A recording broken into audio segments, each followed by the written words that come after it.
Hi friends, so I'm going to start off by making a cinnamon swirl zucchini bread. Have not made this before, and again, I am actually still learning how to bake. It's all new to me. This is from scratch stuff. So I have all the stuff laid out here, and I'm just going to go for it. The zucchini that I'm using is from last summer's garden that I shredded and froze. So I just thawed it out last night. Thankfully, I put it on a little towel because, oh my goodness, there was a hole. And if you know anything about zucchini, it likes to release its moisture. So there was a lot. So just tip for if you're doing that. So I'm just going to start off with doing this. And we'll see how it turns out. It does call for cloves, which I don't actually have. So I'm going to omit that ingredient and just see how this turns out. Me and my family aren't really a fan of cloves, unless it's in like a elderberry syrup or something like that, but not too much in baking stuff. So we're supposed to just go ahead and do the wet ingredients first. So that would be the zucchini, eggs, oil, yogurt, and vanilla. So I'm just going to go ahead and put that in my lovely mixer here. And this just doesn't want to stay up. So it's 1 cup of zucchini. And again, this is, I've already squeezed out a lot of the moisture because of it having been in there. And then my chickens, nice little things, have been laying. These like a pretty bluish green. Just 2 of those. So far, everything's from my garden. Then of course now we have the oil, which I want to 1/2 cup. I like to use avocado oil because it doesn't really have much of a flavor. It is slow pouring.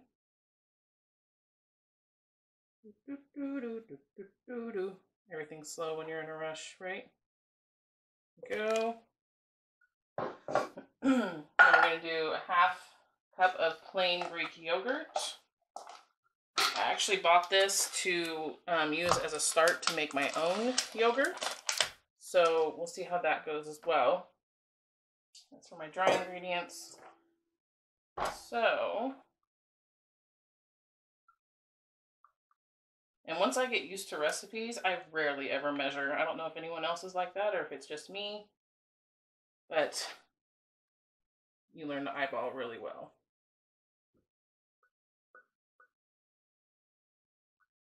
Okay, got that. And then they want the vanilla. So just a little bit of vanilla. Usually I rarely, again, measure. We like vanilla around here. Okay. So we're going to mix all that together.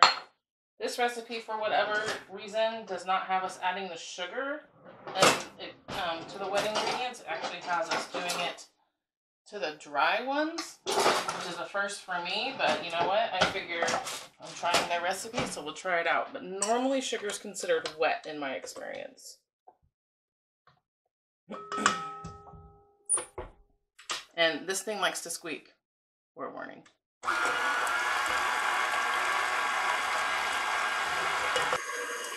Okay, that's pretty well incorporated. Let's see.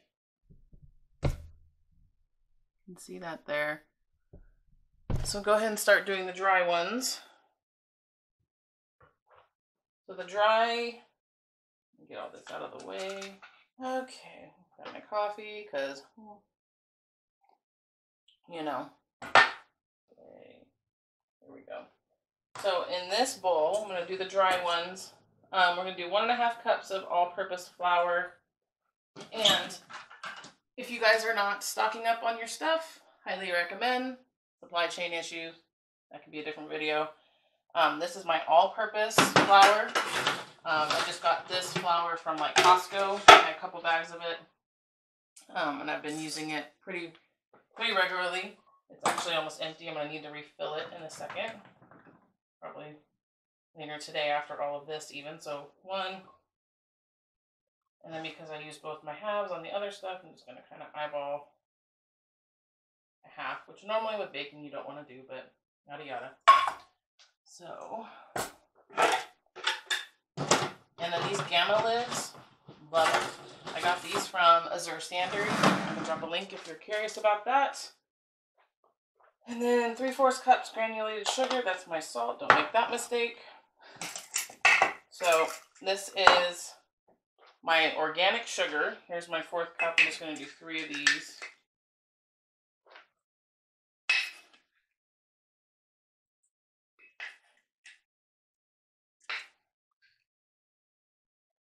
Okay. And then we're going to do a teaspoon of baking powder. Baking powder. Do not mess it up with soda. Your mouth will not appreciate that. So again, 1 teaspoon. And this is already wet, but who cares? Okay. And then 1/2 teaspoon of salt. Usually with baking, you want to make sure that it's finely ground salt. Himalayan salt and such like that can actually inhibit what you're trying to do. And then we're going to do the same thing with the cinnamon and nutmeg. And again, I'm omitting the cloves, so I may just add a little extra cinnamon. Not much, just a rounded 1/2 teaspoon. And then the nutmeg says 1/4. Okay.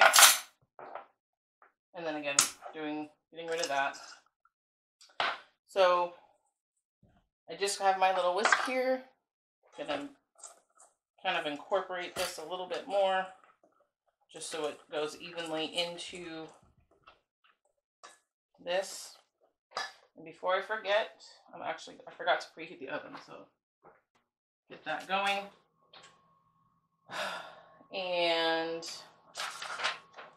yep, we're just gonna gradually put this into here, just like you would. You always do the dry into the wet, makes it so much simpler. So here we go.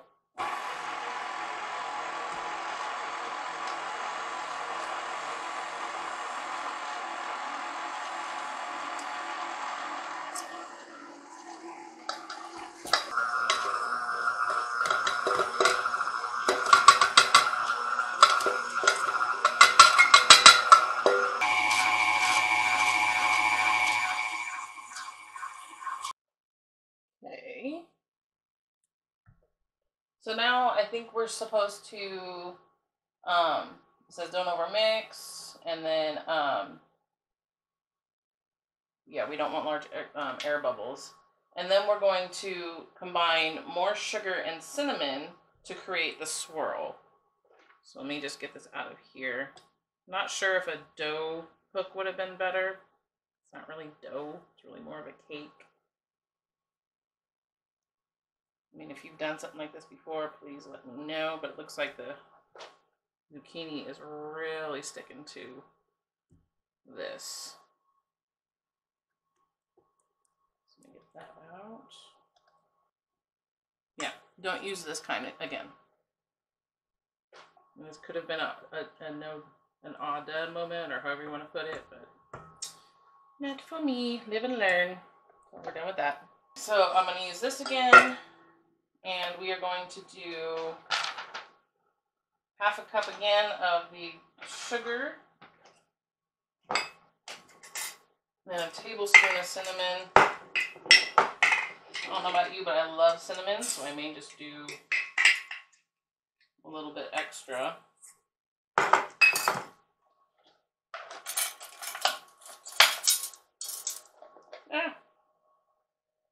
This is why I like putting my stuff into other jars. You can get those things into it. And the thing with my sugar is the organic stuff is clumping really easily right now. So I have a bunch of clumps in here. Let's see. Okay, so now pour 1/2 the batter into the prepared pan, which again, forgot. Love my cast iron bread pan. It is amazing.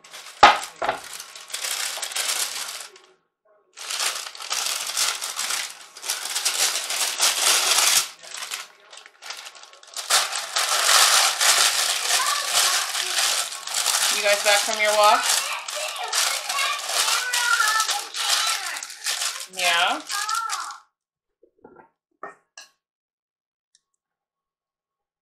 Is Daddy still up? Okay, Adeline's sleeping, you guys. I'm making cinnamon swirl zucchini bread. Yeah.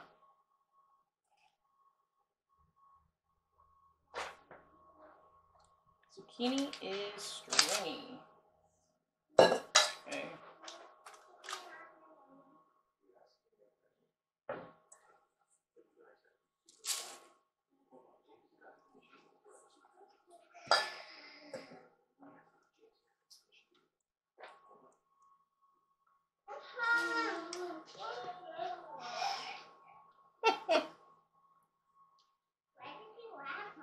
Because you guys are not great at trying to be quiet.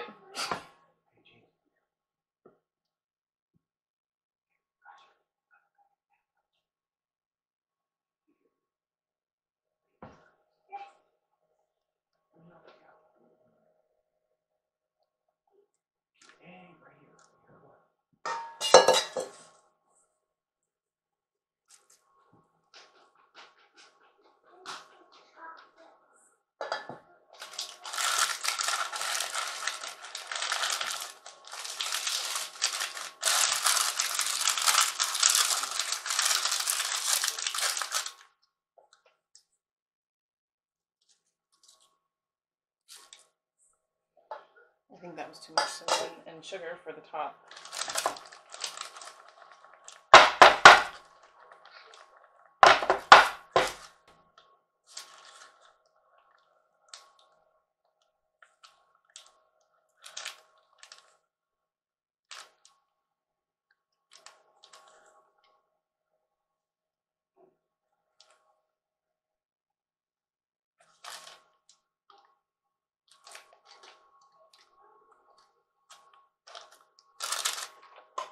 So it's a good thing I left some over.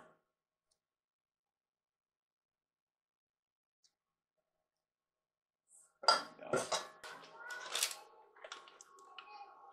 This is actually parchment paper I have left over from a different baking thing. You can use it many, many times. Okay, so now all that's left is to put it in the oven.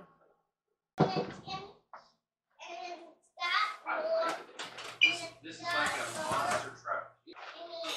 So you guys just make sure Adeline isn't eating. Not quite done. And I know it's a bread and you shouldn't do that, but first time doing the recipe. Okay, so I did another 5 minutes. Now I'm just gonna go ahead and take it out because the recipe did say 60 to 65 minutes and it's been 65 minutes now. And I'm gonna put it straight onto the cooling rack.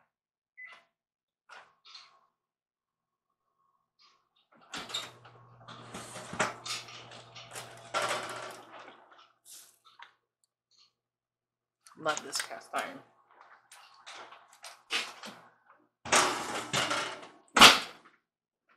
So the thing with parchment paper is you can just lift it right out.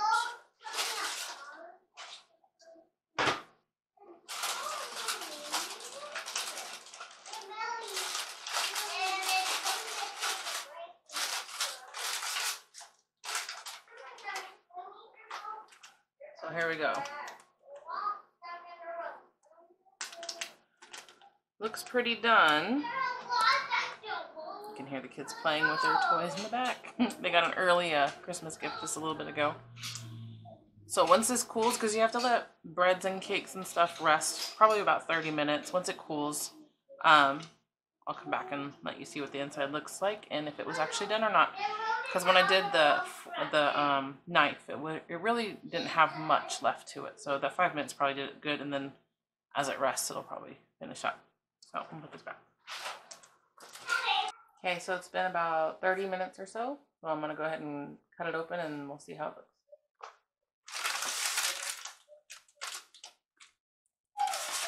It's definitely cooled down.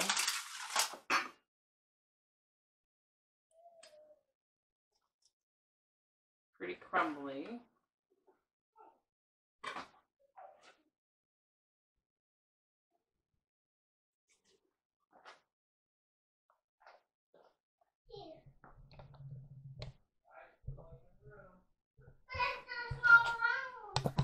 Don't worry, it's pointless. They're whining. I can't do a thing.